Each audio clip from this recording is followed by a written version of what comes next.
श्रीमद् भागवत अथाष्टमोध्याय। भरत जी के मृग के मोह में फंसकर मृग योनि में जन्म लेना। अब हिंदी अनुवाद। श्री सुखदेव जी कहते हैं, एक बार भरत जी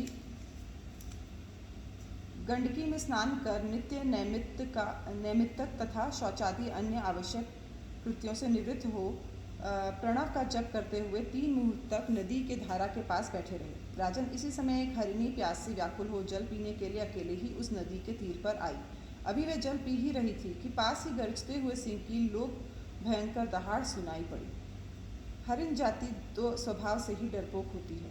वह पहले ही चौकन्नी होकर इधर उधर देखती जाती थी।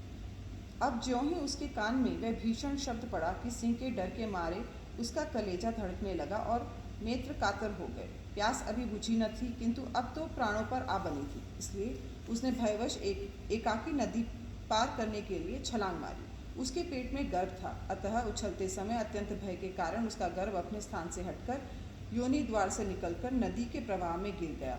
वह कृष्ण मृगपत्नी अकस्मात करके गिर जाने, लंबी छलांग मारने तथा सिंह से डरी होने के कारण बहुत पीड़ित हो गई थी। अब अपने झुंड से भी उसका बिछोह हो गया, इसलिए वह किसी गुफा में जा पड़ी और वहीं मर गई। राजर्षि भरत ने देखा कि बेचारा हरिणी का बच्चा अपने बंधुओं से बिछुड़कर नदी के प्रवाह में बह रहा है। इससे उन्हें उस पर बड़ी दया आई और वे आत्मीय के समान उस मातृहीन बच्चे को अपने आश्रम पर ले आए। उस मृग छौने के प्रति भरत जी की ममता उत्तरोत्तर बढ़ती ही गई। वे नित्य उसके खाने पीने का प्रबंध करने, व्याघ्र आदि से बचाने, लाड़ लड़ाने और पुचकारने आदि की चिंता में ही डूब रहने लगे। कुछ ही दिनों में उनके यम नियम और भगवत पूजा आदि आवश्यक कृत्य एक एक करके छूटने लगे और अंत में सभी छूट गए। उन्हें ऐसा विचार रहने लगा, अहो कैसे खेत की बात है, इस बेचारे दीन मृग छौने को कालचक्र के वेग ने अपने झुंड, सुहृद और बंधुओं से दूर करके मेरी शरण में पहुंचा दिया है। ये मुझे ही अपना माता पिता, भाई बंधु और यूथ के साथी संगी समझता है। इसे मेरे सिवा और किसी का पता नहीं है और मुझ में इसका विश्वास भी बहुत है। मैं भी शरणागत की उपेक्षा करने में जो दोष हैं उन्हें जानता हूँ, इसलिए मुझे अब अपने इस आश्रित का सब प्रकार की दोष बुद्धि छोड़कर अच्छी तरह पालन पोषण और प्यार दुलार करना चाहिए।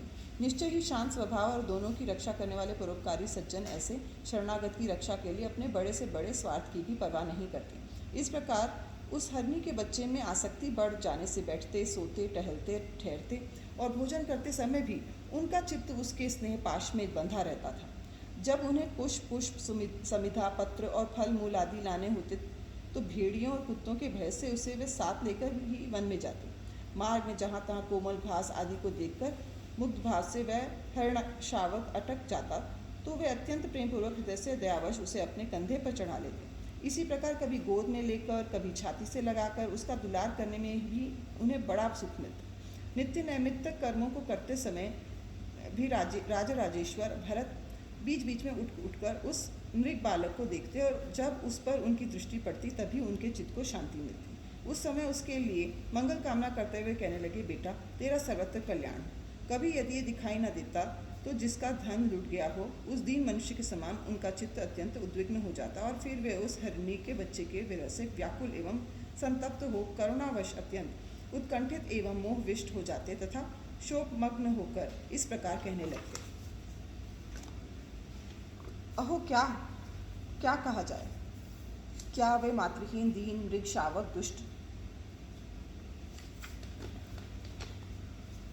बहेलिए की सी बुद्धि वाले मुझ पुण्यहीन अनार्य का विश्वास करके और मुझे अपना मानकर मेरे किए हुए अपराधों को सत्पुरुषों के समान भूलकर फिर लौट आएगा। क्या मैं उसे फिर इस आश्रम के उपवन में भगवान की कृपा से सुरक्षित रहकर निर्विघ्न हरी भरी धूप चरते देखूंगा?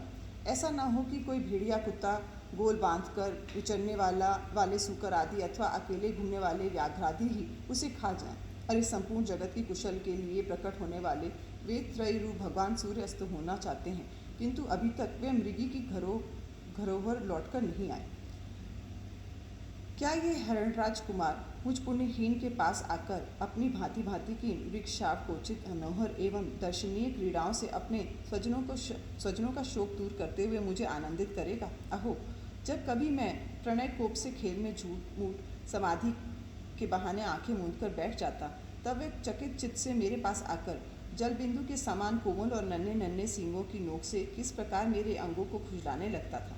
मैं कभी कुशों पर हवन सामग्री रख देता और वह उन्हें दांतों से खींचकर अपवित्र कर देता तो मेरे डांटने टपटने पर वह अत्यंत भयभीत होकर उसी समय सारे उछल कूद छोड़ देता और ऋषि कुमार के समान अपनी समस्त इंद्रियों को रोककर चुपचाप बैठ जाता।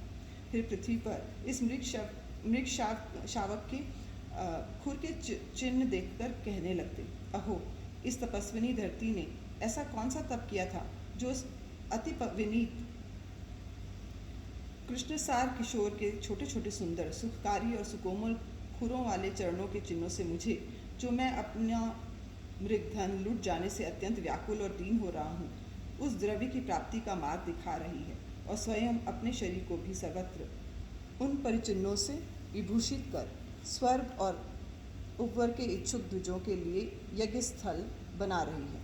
चंद्रमा में मृग का सा श्याम चिन्ह देख उसे अपना ही मृग मानकर कहने लगे, अहो, जिसकी माता सिंह के भय से मर गई थी, आज वही मृग शिशु अपने आश्रम से बिछुड़ गया है। अतः उसे अनाथ देखकर क्या ये दीन वत्सल भगवान नक्षत्रनाथ दयावश उसकी रक्षा कर रहे हैं?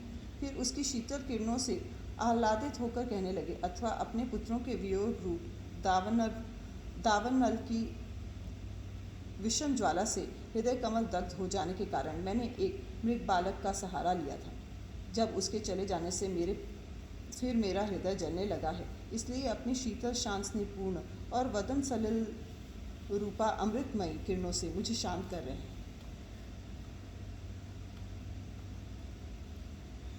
राजन, इस प्रकार जिनका पूरा होना सर्वथा असंभव था, उन विविध मनोरथों से भरत का चित्त व्याकुल रहने लगा।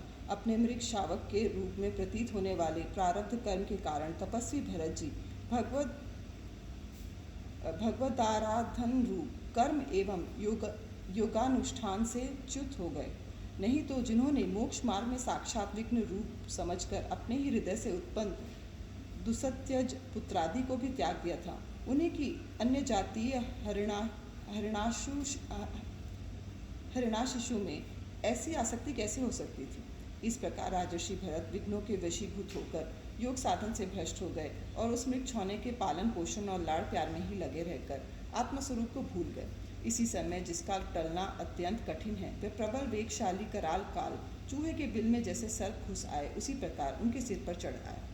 उस समय ही भी वह हरण शावक उनके पास बैठा पुत्र के समान शोकातुर हो रहा था। वे उसे उस स्थिति में देख रहे थे और उनका चित्त उसी में लग रहा था। इस प्रकार की आसक्ति में ही मृग के साथ उनका शरीर भी छूट गया।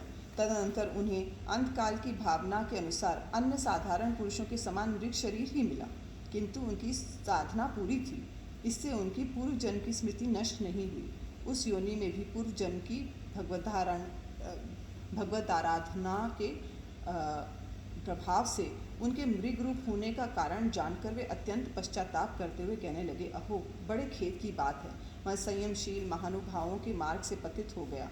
मैंने तो धैर्यपूर्वक सब प्रकार की आसक्ति छोड़कर एकांत और पवित्र वन का आश्रम लिया था। वह वहाँ रहकर जिस चित्त को मैंने सर्वभूतात्मा श्री वासुदेव में निरंतर उन्हीं के गुणों का श्रवण मनन और संकीर्तन करके तथा प्रत्येक पल को उन्हीं की आराधना और स्मरणादि से सफल करके स्थिर भाव से पूर्णतया लगा दिया था, मुझ अज्ञानी का वही मन अकस्मात एक नन्हे से हरिण शिशु के पीछे अपने लक्ष्य से च्युत हो गया। इस प्रकार मृग बने हुए राजर्षि भरत के हृदय में जो वैराग्य भावना जागृत हुई, उसे छिपाए रहकर उन्होंने अपनी माता मृगी को त्याग दिया और अपनी जन्मभूमि कालंजर पर्वत से वे फिर शांत स्वभाव मुनियों के प्रिय उसी शालग्राम तीर्थ में, जो भगवान का क्षेत्र है, पुलस्त्य और पुलह ऋषि के आश्रम पर चले गए। वहाँ रहकर भी वे काल की ही प्रतीक्षा करने लगे। आसक्ति से उन्हें बड़ा भय लगने लगा था। बस अकेले रहकर वे सूखे पत्ते, घास और झाड़ियों द्वारा निर्वाह करते मृगयोनि की प्राप्ति कराने वाले प्रारब्ध के क्षय की बाट देखते रहे।